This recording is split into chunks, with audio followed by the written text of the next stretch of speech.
What is up, my friends and family? I'm Charmx, and today I'm going to be reacting to 10 terrifying creatures created by science by all-time 10s. Now, I love all-time 10s, so hopefully this is going to be amazing. The dislike ratio is a little bit higher than normal, and I read some of the comments because, you know, maybe, I don't know, maybe it was like really misleading or something, but from what the comments lead me to believe is that it's really just quite disturbing. So, you know, this should be very interesting to say the least. But with that being said, I hope you guys like this video. The original link's in the description. Make sure you go subscribe to All Time 10s. And I just found out All Time 10s have their own, like, a app for your phone. So if you want to go get that, I'll put the link in the description as well. And yeah, with that being said, let's begin. 10 terrifying creatures created by science. Number 10, the sudden death mosquito. It is estimated that, because they spread deadly diseases like malaria, mosquitoes are responsible for more than 1 million deaths a year. Therefore, 1 million? Scientists from biotechnology firm Oxitec have concocted a controversial solution to the mosquito menace, which would effectively involve driving the entire species to extinction. How is that controversial? That is a good thing. I hate mosquitoes. Mosquitoes have no reason to exist, really. They don't do anything that benefits anyone. They just breed in swamps and spread diseases. So, get rid of them. I mean, I guess you could argue that bats eat them, but bats eat other bugs as well, so I'd rather live without mosquitoes. The company have genetically engineered malformed male Aedes aegypti mosquitoes, whose offspring would most certainly die before reaching maturity, hence the nickname the sudden death mosquito. If hordes of these creatures were introduced to the general mosquito population, it is thought that numbers of the malaria-carrying pests would quickly start to dwindle.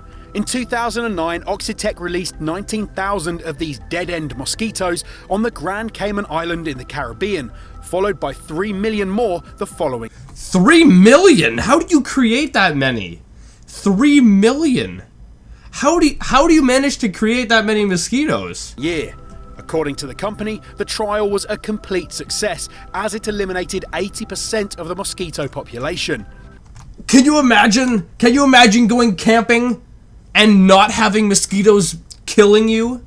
That'd be amazing. Like, I don't like camping mostly because of the bugs. And if you were to get rid of the mosquitoes, you know, I'd be a lot more open to going out and doing that kind of stuff, because for the most part, I don't mind camping, you know, except for the bug part. So if you get rid of the main issue, the mosquitoes, that would solve a lot of my issues regarding camping. And now that they've done, you know, a test trial, please release them into places where, you know, actual people will see, like, a big benefit from it. However, it wasn't received well in the scientific community, as scientists are divided on the morality of eliminating the species altogether. Furthermore, destroying all mosquitoes could damage fragile ecosystems, as it would jeopardize the eating habits of the fish and birds that feed on them. Oh. Number 9. Oh. I guess I'm gonna be living indoors for the rest of my life. 9. Vacanti mouse. The image of the so-called Vacanti mouse is a defining image of what can be achieved through scientific experimentation, as well as the focus of heated debate concerning potentially immoral animal testing. The ear mouse was created by Charles Vacanti at the University of Massachusetts Medical School in 1997. 97? Vacanti's team successfully grew an ear-shaped cartilage structure on the back of the mouse by implanting cow cartilage cells into a biodegradable ear-shaped mold that had been inserted under the creature's skin. The mold disappeared once the cartilage had grown, and voila, ear mouse. Photos of the mouse generated a wave of controversy, with people protesting against the apparently senseless and cruel use of animal modification.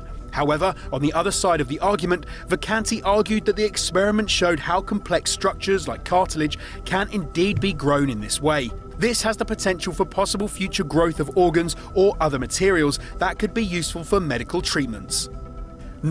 I've actually heard of that one before. I was not aware that it was, you know, done in 1997, which is amazing because that's very old. And it does have a lot of immoral issues surrounding it. I can also see the argument for its usefulness, because if someone is in like a war or something and they lose, you know, an ear or some other body part that can be replaced from, you know, this science, there is a benefit to it. So it might be immoral in some people's eyes, but at the same time, if it can help someone get their life back on track, you have to weigh the differences, I guess. Number 8. See-through frog.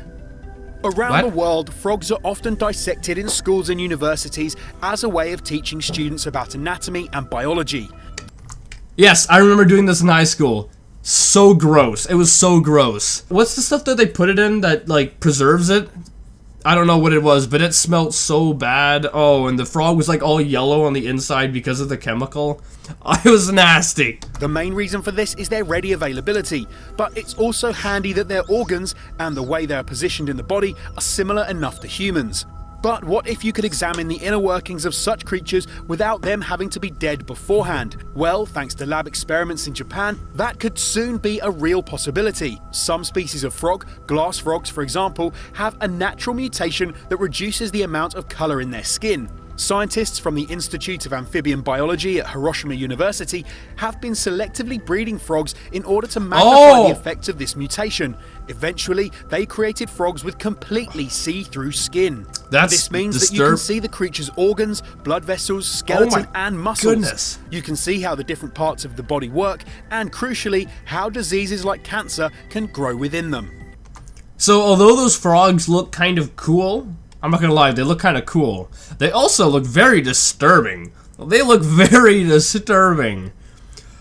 But I guess, you know, if it means you don't have to kill frogs for science, maybe it's, like, really good. Maybe it has its benefits. In terms of both education and medical experimentation, this admittedly creepy-looking animal could prove incredibly useful. Number 7. Featherless chicken.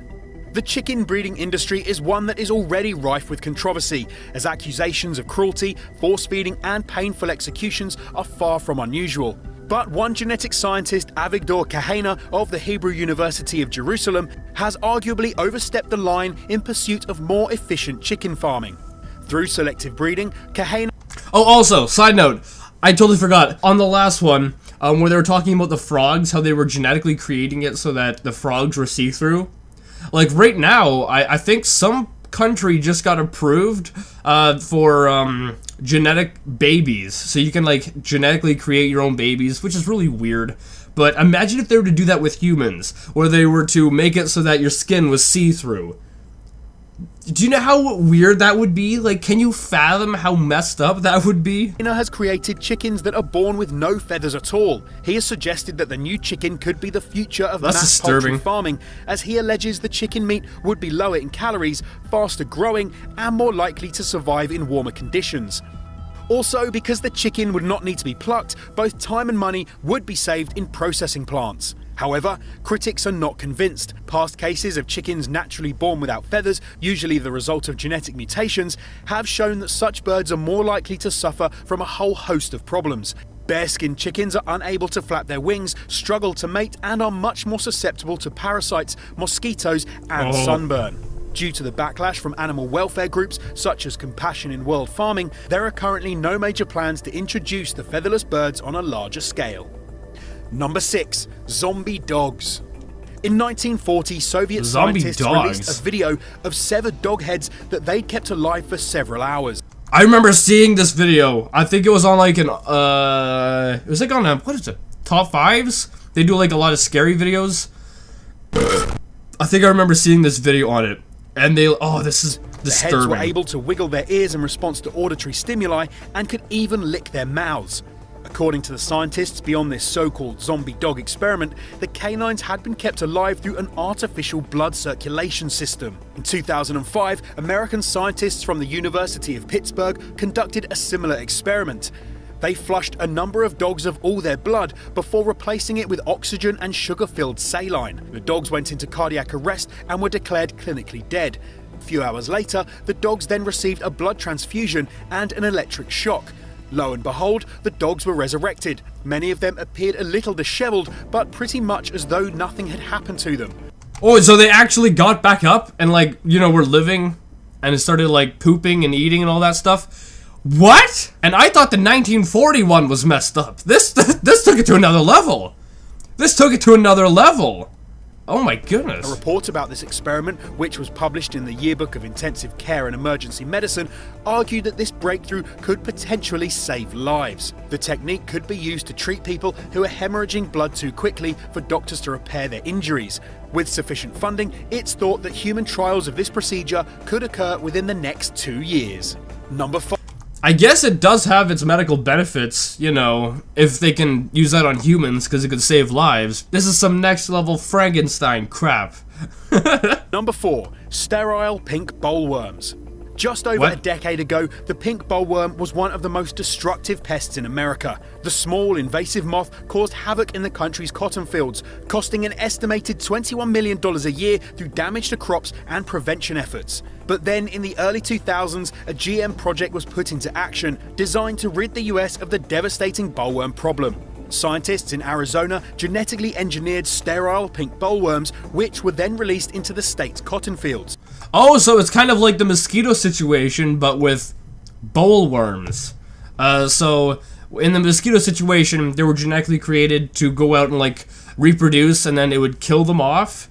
And I think they did the exact same thing here, but you know, with these weird worms. They competed with the normal pink bollworms for food and mates, but then, because they were sterile, didn't produce any offspring. Within just one generation, the bollworm population halved. After 4 years, Arizona infestation rates had dropped by a staggering 99.9%. Isn't that Similarly good? to the controversy surrounding the use of the sudden Yeah, death mosquito, I knew it! there is some contention about whether it's right to eradicate the pink bollworm. However, because the moths are less pivotal to the food chain than mosquitoes, and eliminating the species would save millions of dollars a year, it is considered by many to be a necessary evil. Number 3. Yeah, I could see that. I could see that. It would be controversial, but, you know, in my opinion, it's probably a lot less controversial than the mosquito one. Even though I hate mosquitoes, I can see that they are more important to, like, an ecosystem compared to that worm. 3. Human pig chimera. What? Lab-made chimeras, organisms composed of cells from 2 different animals, are a highly contentious issue among the scientific community. This is especially the case when the chimera involves the mixture of human and animal DNA. In January 2017, scientists... Wait, no, January 2017. This is like 2 months ago, or 3 months. This is like 3 months ago. What did they do? From the Salk Institute for Biological Studies in La Jolla, California, announced that they had successfully created a human-pig hybrid. The scientific team injected human stem cells into an early-stage pig embryo, which was then implanted into a female pig. The pig-human embryos were allowed to develop to 28 days, approximately 1/3 of a pig pregnancy, before being removed. Oh, I thought it actually like birthed, and it was like a human-pig hybrid that was like alive. Do you know how messed up that is? Because like the moral issue surrounding it is, at what point is that pig now considered to be, you know, like a human? Because if it has human DNA in it, and like human stem cells, a portion of that pig is now human. That's probably like the most disturbing out of all of them so far. And that was like 3 months ago that this happened. Scientist Juan Carlos Ispasua Belmonte said that this was long enough to understand how the human and pig cells mixed together early on without raising ethical concerns about mature chimeric animals. One of the main sticking points about combining human and animal genes is the idea that it could create intelligent animals with humanized brains, and the questions this would raise about the sanctity of life of different species. However, it's thought that the approach could be incomparably valuable because it could pave the way for growing human organs specifically tailored for patients for use in transplants. Yeah, see, that's like, I knew that is why they were creating them, because if the pig were to have human organs, they could then use those organs to, you know, help people who have cancer or disease or something like that, and, you know, save someone's life. But if the pig has human organs, and, you know, a huge portion of it is human, killing the pig could also be considered killing like a human, because it has human organs, and it would then most likely have human like parts of a brain. So there's way too much ethical stuff around this. Number 2, spider goat. Continuing with our theme of mixing the genes Oh, of 2 different... I've heard of this one. This one was in 1990, something like that, and I think it was. And they basically mixed the genes of the spider with the goat, I believe, and the goat was like producing webs. Different species together, our next fact is about a spider-goat hybrid. This is Randy an Lewis, old a one. professor of genetics at Utah State University, is the mastermind behind this remarkable scientific endeavor. Lewis had been investigating spider silk.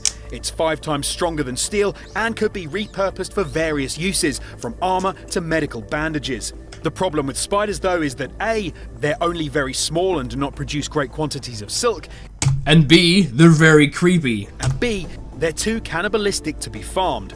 The professor therefore found an obvious solution to these problems: implant spider DNA into goats. He Oh took my the silk-encoded gene from an orb weaver spider and placed it among the DNA that prompts milk production in goats' udders.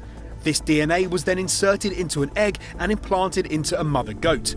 150 days later, and boom, baby spider goat. When the spider goats lactate, the resultant milk is rich in spider silk protein, which can be filtered out and spooled onto a reel.